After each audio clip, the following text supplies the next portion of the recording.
nudek datang Kapolres nyana teu datang, nu datang mbahna Kapolres. Geus eueuh deui pangpuncotan nyana tah. Jadi eueuh deui geus di berbagai kapol nyana geus pangluhurna kapol kalapa geus tah. Nu jelas suasana ieu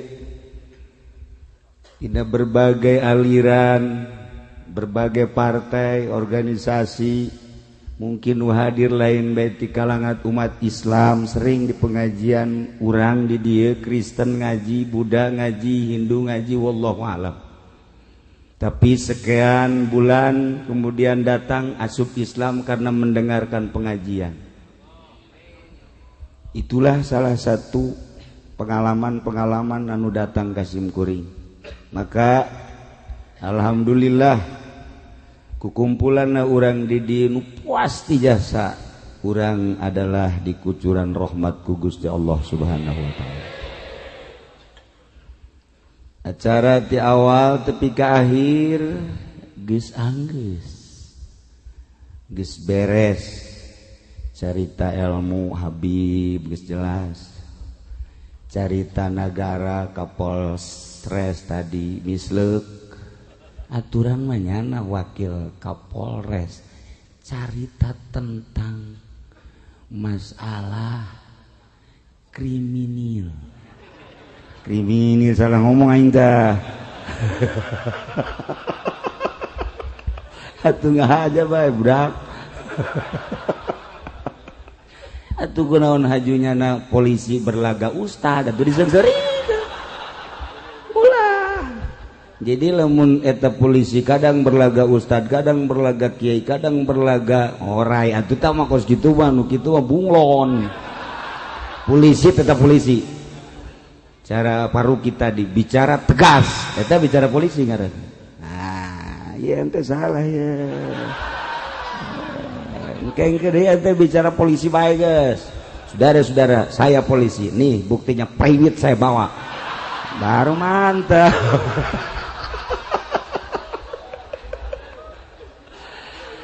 Ieu mah ngadi di polisi engke deui ulah ngomong berlaga ustad. Sebab maca Quran ada ge salah. Aing doraka ngadengekeun nyana.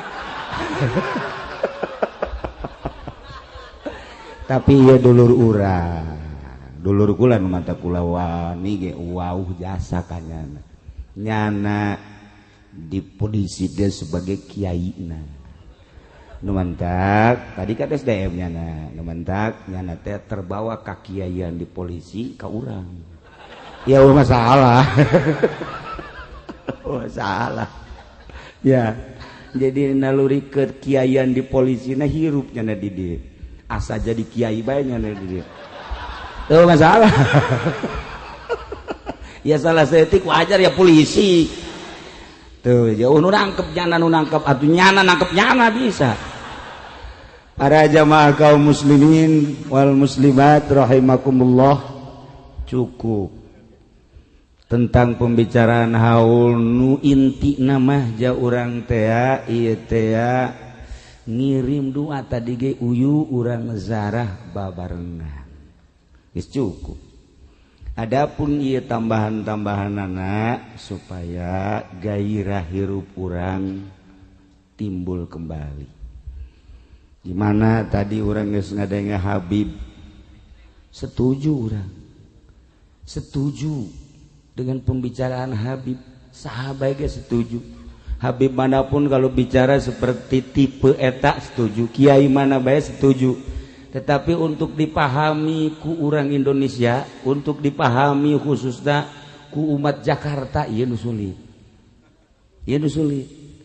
Setelah dipahami kemudian diresapi ieu nu sulit.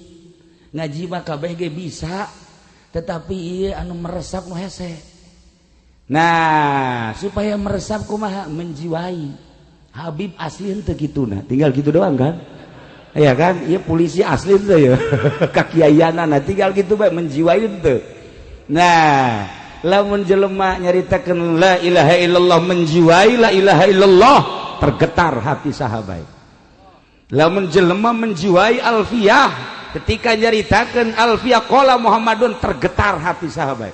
Ketika jelema menjiwai Fathul Muin ketika nyaritakeun fikih tergetar hati jelema anu cinta terhadap fikih. Ketika jelema mencintai tauhid nyaritakeun tentang tauhid tergetar hatina. Lamun nyana bener-bener menjiwai. Maka Imam Ghazali ngajelaskeun bicara ngaler ngidul ngetan ngulon moal aya anggeusna kabeh ge. Carita Habib kieu, carita Paruki kieu, carita wakil Kapolres kitu, adu dalil datang ka kiamat dalil mah diadukeun moal aya menang moal eleh. Moal aya menang moal eleh. Nu paling mantep maka bagi menyadari bahwa diri orang milik Allah, napas orang anu Allah, kicep orang anu Allah, denge orang anu Allah, horeng kabeh diatur ku Allah. Tadi ondang paruki ka dieu digerakkeun ku Gusti Allah datang ka dieu. Gerak Allah. Kapolres janji dekat dieu sebab 2 hari yang lalu kunjungan ke rumah saya sehubungan beliau adalah jadi Kapolres yang baru di Kabupaten Tangerang, maka kunjungan ka kaula 2 poe ka tukang, insyaallah janji malam ieu deuk datang teu dikersakeun ku Gusti Allah, datanglah wakilna. Kersane Gusti kabeh ge. Tah urang mun sadar-sadarna kayaknya kakarak jadi ahli la ilaha illallah. Nu jelas urang kuari mah butuh payung. Butuh payung. Itu dibutuhkan ku urang. Anak urang dek sakola kemudian aya maripis ceng. Aduh. Cak bapana teh ulah sakola atawa mawa payung beusi kahujanan. Deudeuheun jasa ta bapana. Karunyaeun jasa ta bapana. Ketika aya budak leutik ngome korek api, aduh kabeulun direbut ku bapa atawa emana. Karunyaeun ka anakna ulah main seuneu. Otak jalan kan gitu kabeh. Habib nyaritakeun seperti eta karunyaeun ka umat. Paruki cerita walaupun saeutik nyana teh berkebangsaan Indonesia nyana teh ngarunyaan ka urang supaya manut ka kiai. Karunya kabeh ge ieu butuh payung. Nah, supaya ieu budak berangkat ke sekolah make payung salaman. Abeh budak henteu kabeuleuh cokot ku urang korek apina. Abeh salam. Eta akal hebat eta hebat akal. Tapi ulama sufi nyaritakeun aya istimewa ta bahasa teh. Di antarana bahasan sangat istimewa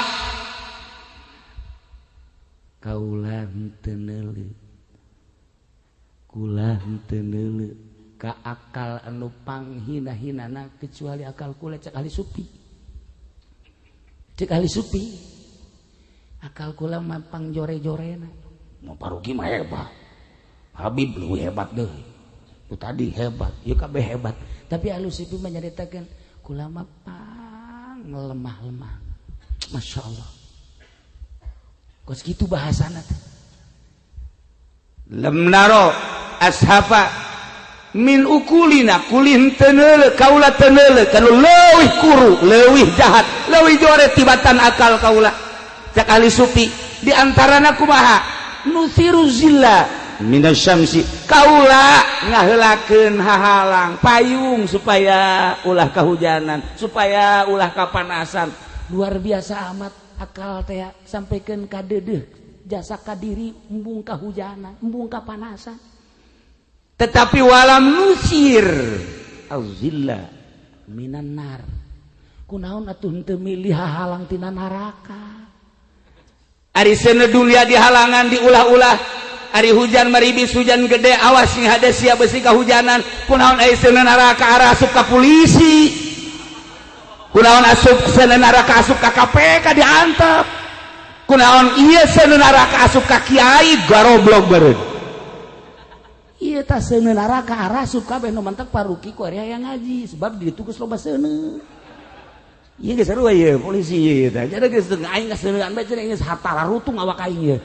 mata kan aing sarua ieu Habib Rozak ya kuat guhut cak Habib belum gak kuat saya sono kenapa waduh panas cenah di sini ada enggak tah ieu paling penting adalah payung yang mayungan seuneu neraka jajaga jangan-jagaan seuneu neraka tidak terkecuali manusia di mana ayana di Mesir, Uzbekistan, Pakistan, Turki, Indonesia butuh payung jang mayungan seuneu neraka leuwih-leuwih di Indonesia urang kuari lamun ngadeikeun carita paruki sadajan sakelumit tadi negara urang keur amburadul nyana nu nyaho nyana nu dongeng nyana nu ngalaksanakeun atuh kumaha nyana bae ya urut nyana tah mah urang mah teu nyaho kieu teu nyaho kitu teu nyaho atuh tanya aja mah min teu nyaho naon nya lagi jas dipake teu nyaho naon nya nyana nu Jawa tuh banyakna bae tak kahayang kula mah paruki di dieu nyaritakeun ke amburadul negara bener teu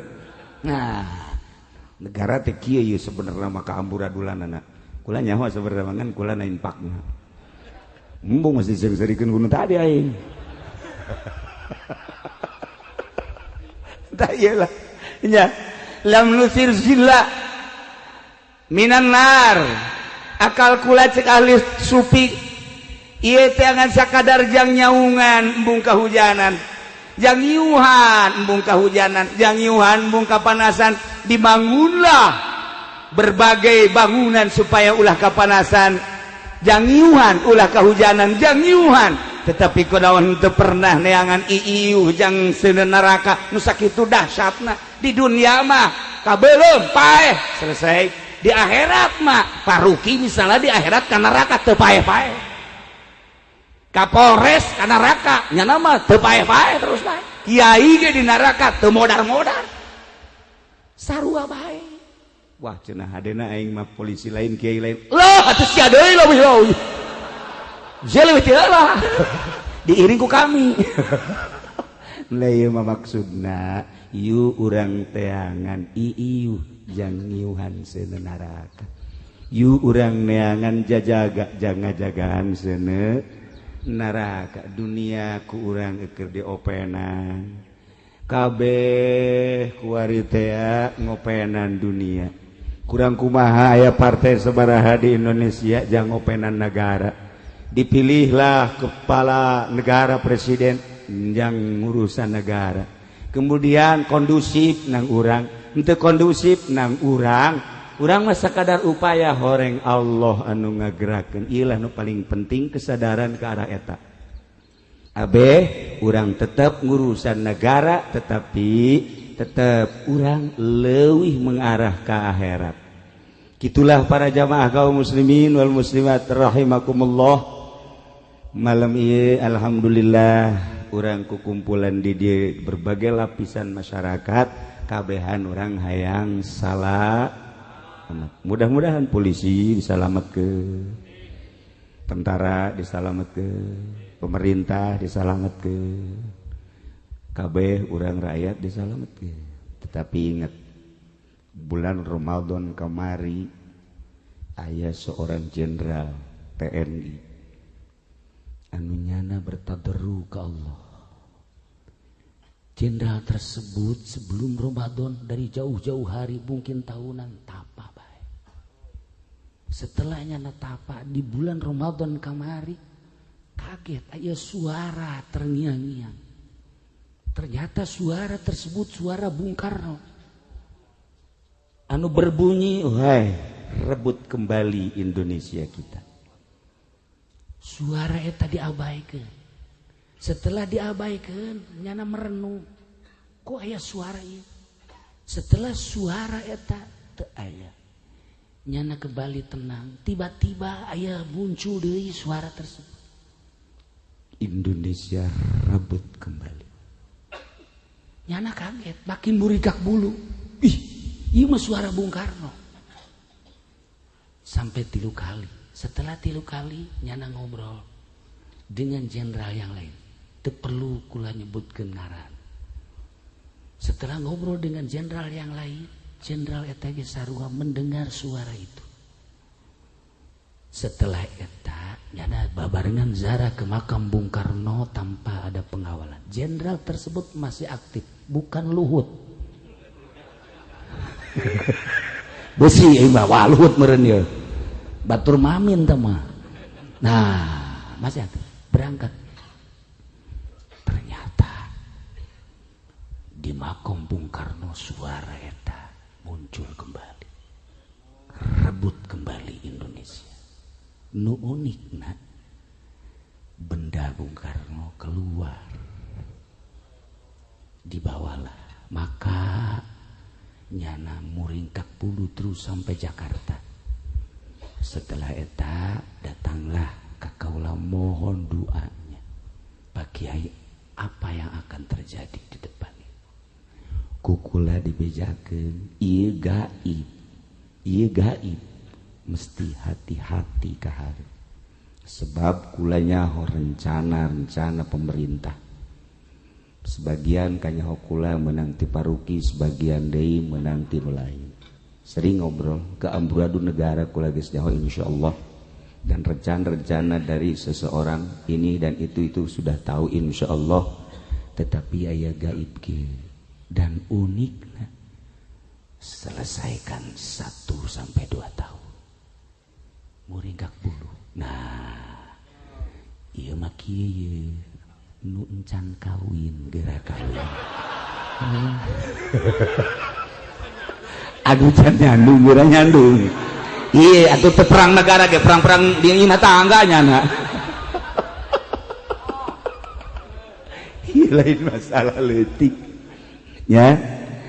Nah, kemudian secara gaib deui ieu tadi aya sesuatu urang gayakeun kieu teh ternyata aya sesuatu nu teu kudu dibijakeun.